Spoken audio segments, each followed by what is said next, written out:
আন্তরিকভাবে ধন্যবাদ জানাচ্ছি আমাদের ভাইকে। তিনি আমাদের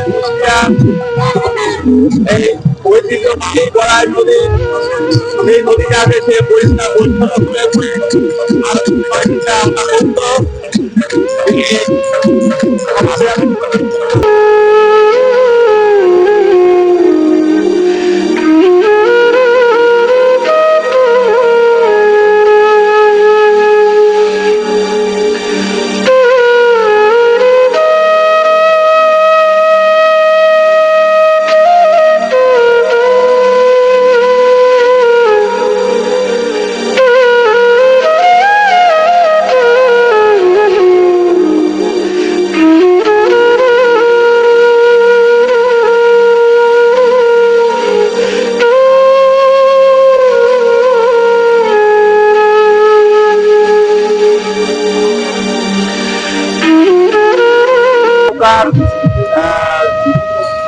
নৌকার প্রেসারে বাদে অনেক ক্ষতিগ্রস্ত হচ্ছে, নদীগুলো ভাঙনের প্রকল্পে চলে যাচ্ছে।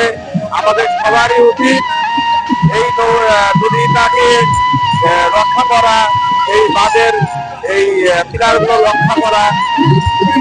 অতিরিক্ত যানবাহনের কারণে, নৌকা ভ্রমণের কারণে ক্ষতিগ্রস্ত হচ্ছে। চারিদিকে যেভাবে নদীগুলো ভাঙন হচ্ছে, তাতে এই রাস্তাগুলো ভেঙে গেলে পারে বসত বাড়ির ভিতর পানি ঢুকে যাবে, তখন বসত বাড়ির মানুষের অনেক সমস্যা হয়ে যাবে। মানুষ পানি বন্ধের অবস্থায় ঘুরে আসবে, পানি বন্ধ থাকবে। তো সবার কাছে অনুরোধ করবো, আপনারা এভাবে নদীর ভিতরে এত নৌকা নিয়ে নৌকা ভ্রমণ করবেন না। এগুলো আমাদের নিজেদের সম্পদ, এই নদী আমাদের নিজেদের সম্পদ। আমরা এই সম্পদ রক্ষা করি, সবাইকে এই সম্পদ রক্ষা করার জন্য এগিয়ে আসতে ধন্যবাদ সবাইকে। আজকে আপনাদের বাঁধের পরিবেশটা আমার খুব ভালো লাগছে। যারা পরিষ্কার করেছে আসলে আমি খুবই গর্বিত। ভবিষ্যতে এরকম পরিষ্কার রাখার চেষ্টা করবে।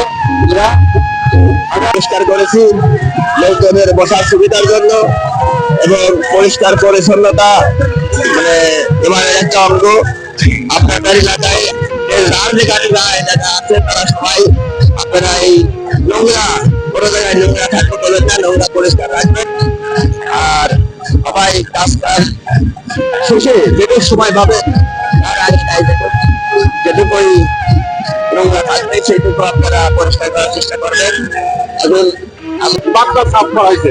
আমাদের হানিফ ভাই ছিল, হানিফ ভাই গ্রুপ করা যাবে তা মানে বলা যায় না। তো আনন্দ